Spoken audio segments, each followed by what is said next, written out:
Hello everyone, I'm Natalia Bilbao, and here's what's happening in LA this week. 26.2 miles. It's the LA Marathon and there's no comfort zone. Shout out to everyone who got over the finish line, no matter how long it took. We got a look behind the scenes at the city cooperation and preparation required for everyone to run their best race and finish strong. Well, the 2024 Los Angeles Marathon will have about 21,000 participants that'll be runners, wheelchair, and hand cycle participants that'll go through 26.2 miles of iconic areas of Los Angeles, West Hollywood, and Beverly Hills. And so because that incorporates both the city and the county and multiple different agencies that come together to ensure safety, we operate under what we call a unified command.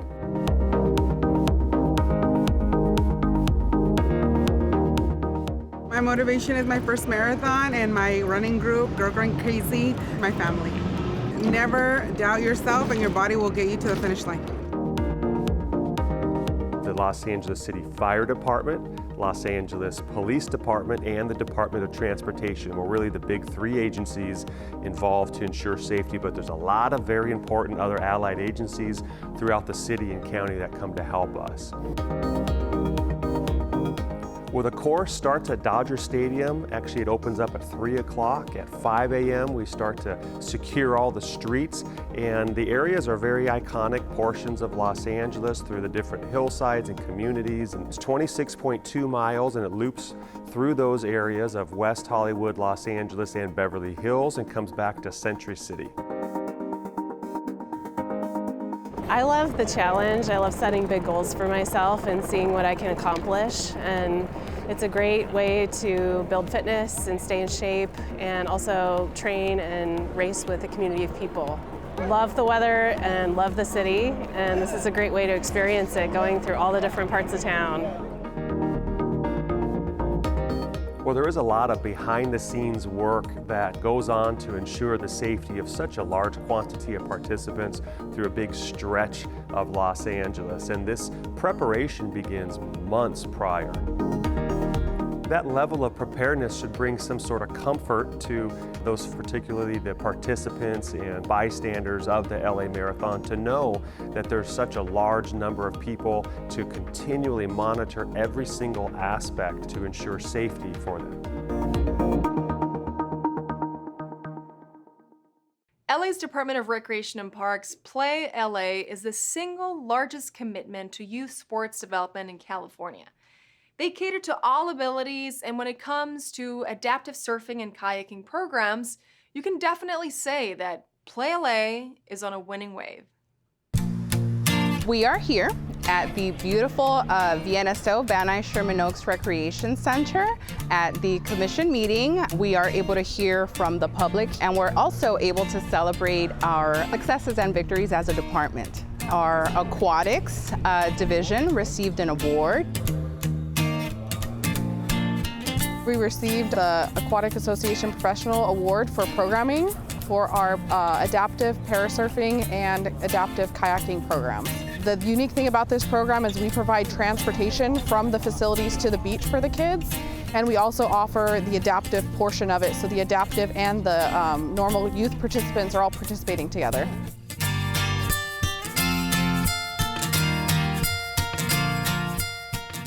There's parents that are almost in tears telling us how impactful it is for their children to have this program available to them. And they really even, some of the kids asked for surfboards for Christmas. They really wanted to have their own equipment so their parents can take them out to go surfing at the beaches and stuff. So seeing that is really inspiring.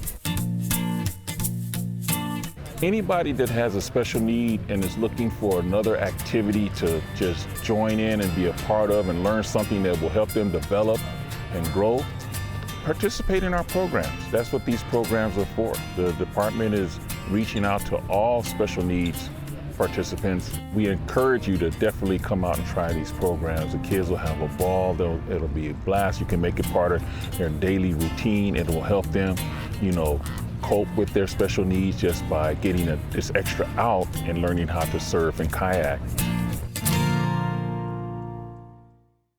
There's a new milestone in the fight for inclusion across the city. LA Civil Rights Department has issued its first ever citation for discrimination. The department is backing the fight for justice and encouraging everyone to report incidents of discrimination. Today we are here to announce a notice of violation against Smart & Final and a security guard company related to a discriminatory practice involving a bag check policy. Deal is that Mr. Corey Brown came into a Smart & Final and was asked to leave his bag at the front of the store. He had sensitive information in that bag, so he took the bag home, returned to the store, and noticed that others in the store actually were walking around with bags. And those folks did not look like Mr. Brown. Mr. Brown is African-American male, and he felt that he might have been discriminated against. So he asked the other patrons, why were you able to have your bag in the store? And the other patrons were unaware that there was even a bag policy at all.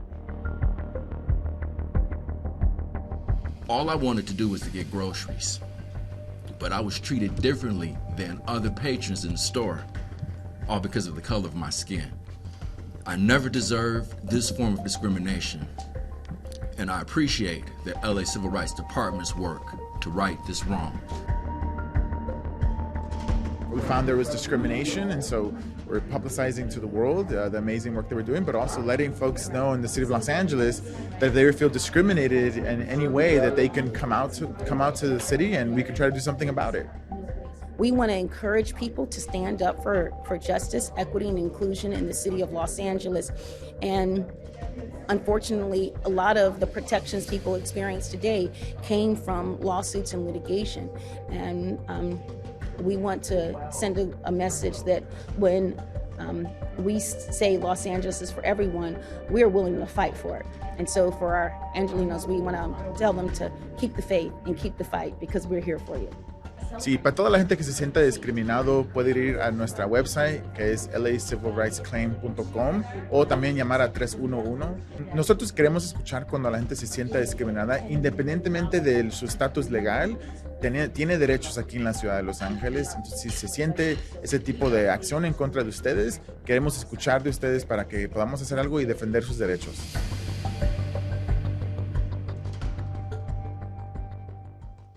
A recent Climate Equity LA Community Assembly was the first of its kind, the first in-person event and the first to be held in Wilmington. Community members got to engage with each other and with city officials to learn more about prioritizing climate goals in the most equitable way.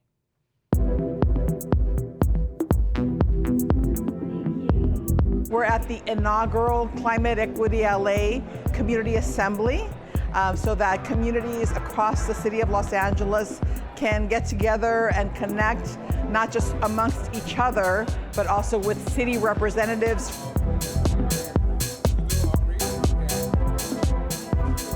I've moved all over the world. This is the first time that I've ever lived in Wilmington. And from living in Wilmington, I see the environmental issues because we live in the middle of 3 refineries. This is the first time we've ever had to live in a place that is so impacted by environmental issues, such as the air quality. You can see a lot of leaders gathered here today to really figure out how we can come together to address some of the climate priorities that our city is really taking on. What I wanted to do was be a voice for our community to say what it's like living in our community. We don't realize just how much our communities impact our schools, from the paths that our kids take to and from school, to the green around them, to our housing. Everything impacts their learning environment, and that is so important because our children are our future. Understanding the resources and the ideas outside of just my neighborhood, we're really taking on multiple climate priorities to really make sure that we can readdress the historic redlining that has placed our community into the climate injustices that we see today. It's really important to have people tell their own stories. The City of LA and Mayor Karen Bass are completely behind having equitable strategies for our climate, especially the historically disinvested communities who have historically not had a voice in this process. We want to make sure that they understand that they do have a voice and then integrate their recommendations into our equitable climate policies. hard to make it on a work day with our children, our jobs, and all those other things. So for the people who could not attend this event, it's really important that the people who did attend are able to take back the information.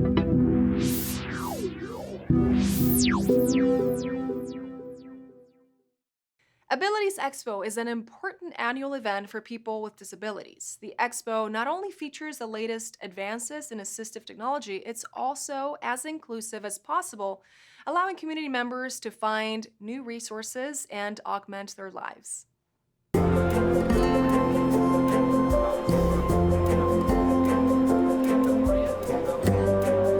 We're here at Abilities Expo 2024. This is an annual event at the LA Convention Center. The show is 44 years old. We've been in the Los Angeles Convention Center for the last 13 years because we love Los Angeles. This is a great event to get to learn more about assistive technology, even more mobility aids and devices, to promote resources, connect with the disability community. I care for a daughter who has multiple disabilities as well as a friend. So I've been dedicated to advocating in trying to live a quality life. When you're part of the disabilities community, people look down at you. And when you come to Abilities Expo, people look at you. We want to make sure that they are not invisible. This is why this is such an important event. This event is particularly very inclusive for all types of disabilities. So whether you have a mobility disability or a visual impairment, if you're deaf or hard of hearing, you'll be able to take away something with you. It's about finding new things that you can do. It's all about accessibility, and it's really an opportunity for the community to come together, and I think that's such a tremendous opportunity that the city offers. The city has a tremendous Department of Disability, and their website is disability.lacity.gov, and they have a plethora of information that'll be helpful for the community.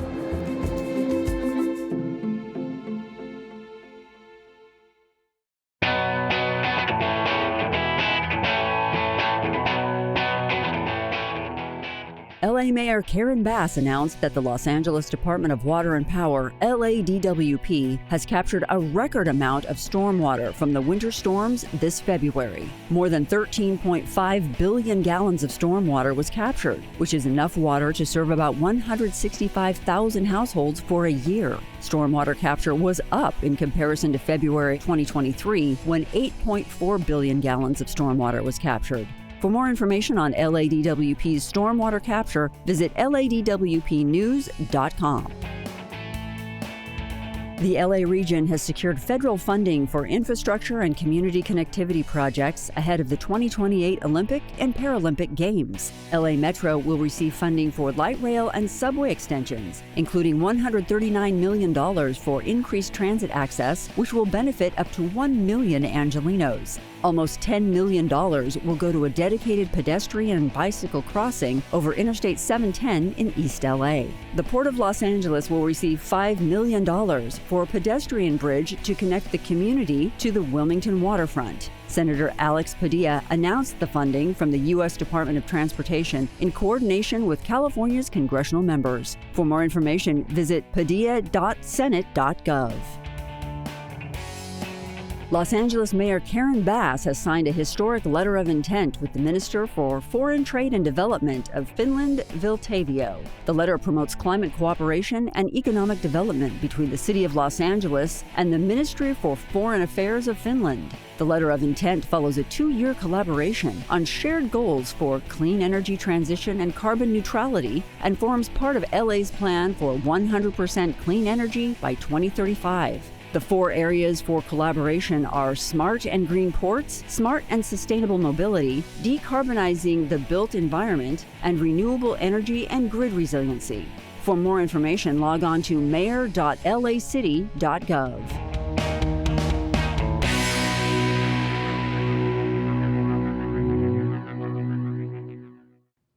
from place to place means many teens in foster care don't own much to begin with.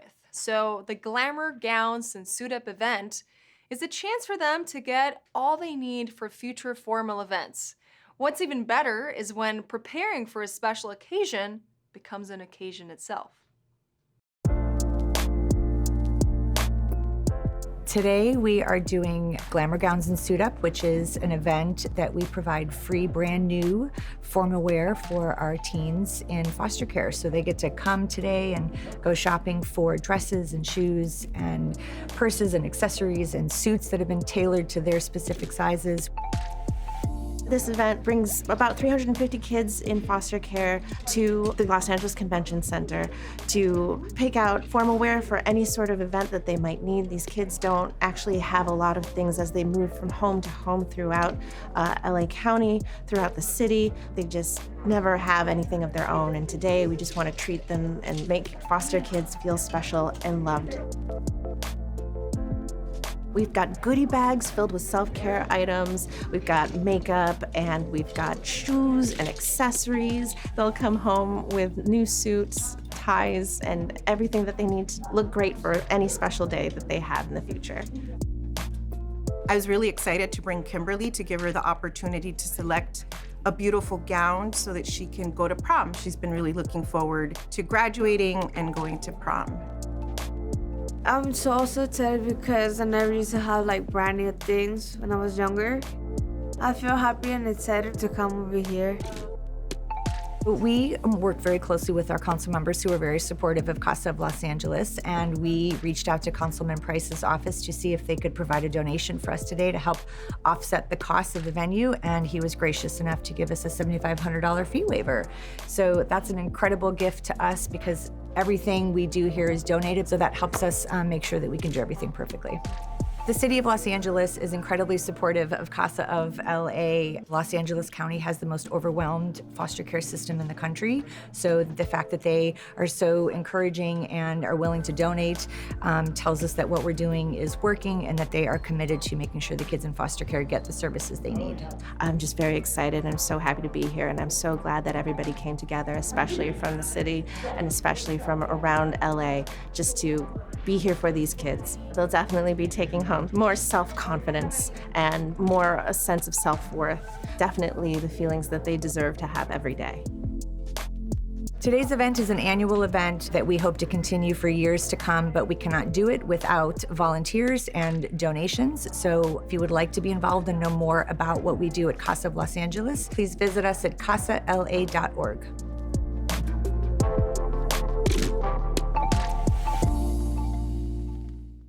For 40 years, San Pedro's own Angels Gate Cultural Center has been supporting local artists and featuring scenes from the community on its walls.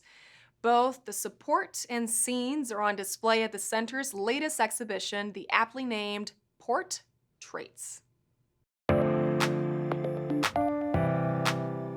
We're here in our gallery space that's located in San Pedro, which is approximate to the Port of Los Angeles. And we're here at one of our opening receptions. We have a show opening today called Portraits. It features two artists, Slobodan Dimitrov, who was a photographer, really well known for depicting the labor movement here in Los Angeles, and also Scott Brown, who was a very talented and vibrant painter of local scenes of San Pedro here from our local community. So today we are showing my dad's photography. It has been a really beautiful experience to be able to go through his photography and choose which pieces to show. A lot of them haven't been seen by a lot of people, and I thought it was really important that his photographic legacy gets to be shown, and I'm really excited this is the first of hopefully many shows that I get to put together of his work.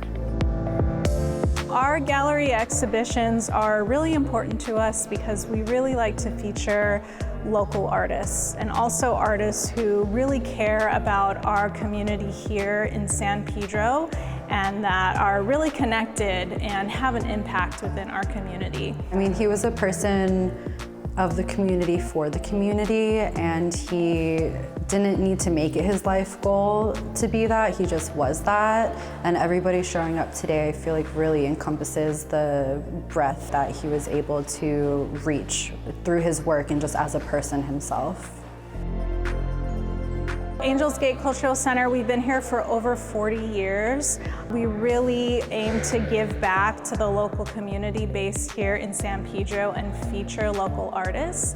We have a lot of events that happen on campus. One of our biggest events is called Open Studios Day, where over 50 artists will open their doors to the public and really invite the community to come in and see the artists who are working here and get to know them and see their work and see the impact that they have here at Angels Gate Cultural Center.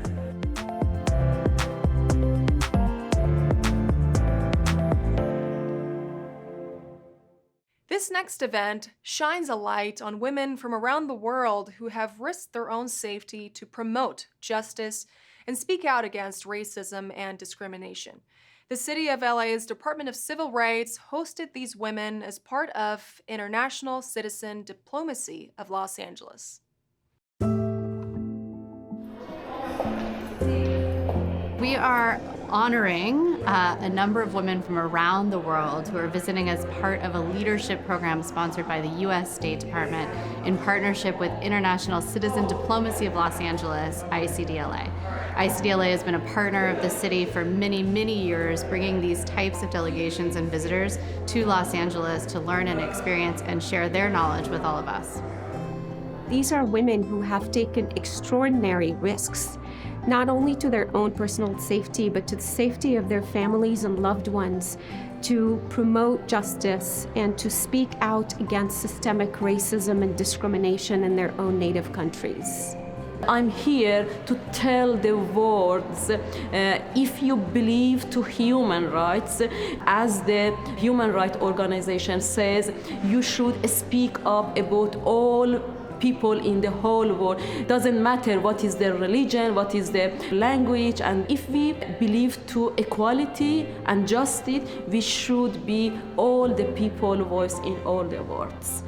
I was born and grew up in Aleppo, Syria, but I'm also of Armenian descent. And so the stories of these women resonate with me personally. Growing up, I know what it's like to be told to be quiet and not to speak up.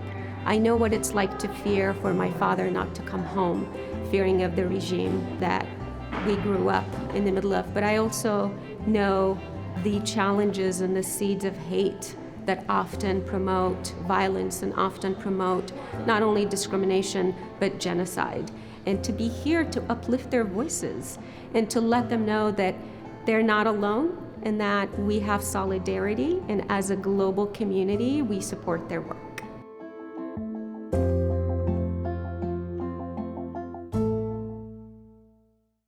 In this week's feature story, our Maria Hallbrown meets with the director and co-founder of USC Street Medicine Program, Brett Feldman.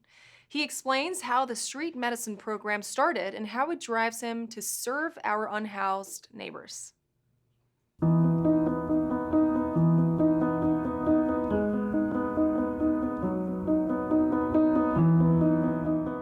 He has said you can absolutely hate the idea of homelessness, but the important thing is to love those that are unhoused. I'm delighted to be joined today by Brett Feldman. He's the director and co-founder of USC Street Medicine.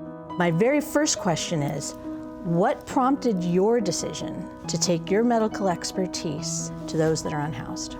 There was one patient, there's always that sentinel patient, who was very dear to us, and he had an intellectual disability. He ended up getting asked to leave the shelter where he was staying, and so I went looking for him and found him under a bridge not far from where the shelter was. That's how it started, but what kept me out there was one of his friends ended up having severe abdominal pain, which turned out to need surgery. He walked 6 hours to the hospital to see me because he knew I worked there. This was pre-Obamacare, and I had to go and tell him that even though I would see him under the bridge and that he walked so far, I would not be the one to care for him. And I remember the look in his eyes of sadness and betrayal I was so ashamed of myself and so ashamed of my profession. I just wanted to rip off my pressed white coat and never put it on again.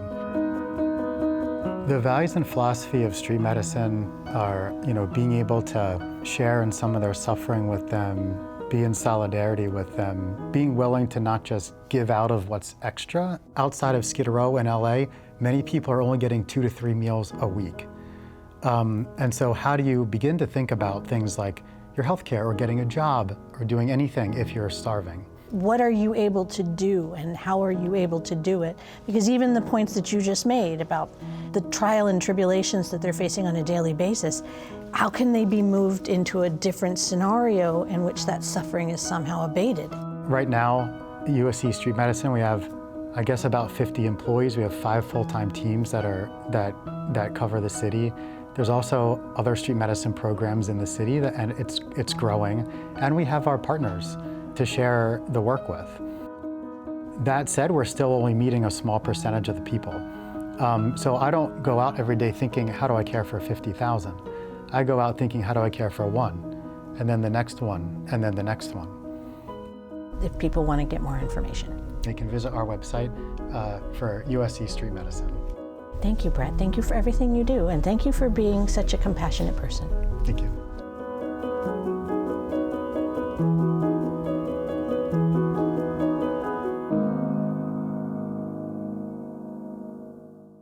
In this week's Things to Do, Blessing of the Animals, Family Nature Club, Free Spring Egg Hunt. All this up next on Things to Do.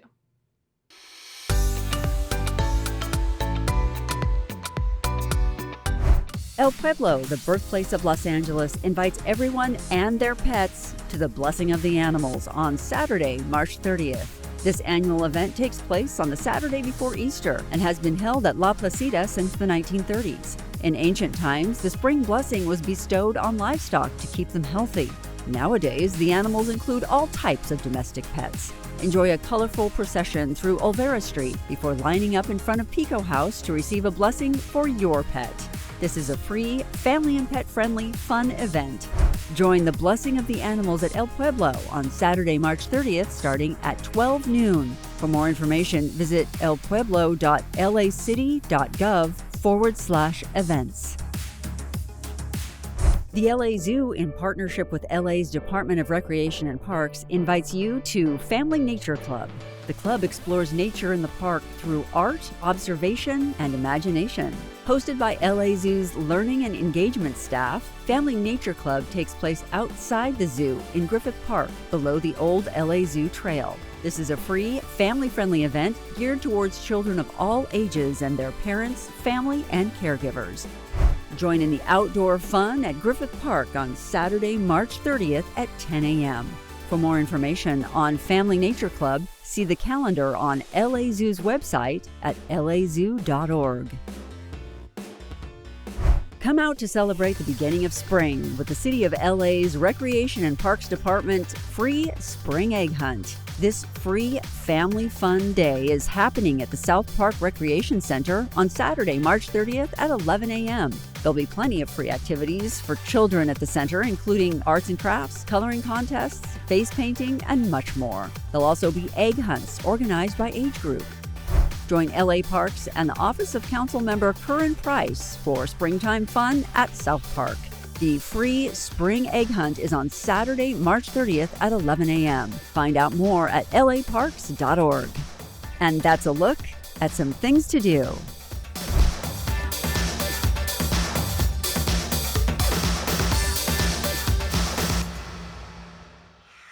And that's all for this week. I'm Natalia Bilbao, and from all of us here at LA This Week, thank you so much for joining us.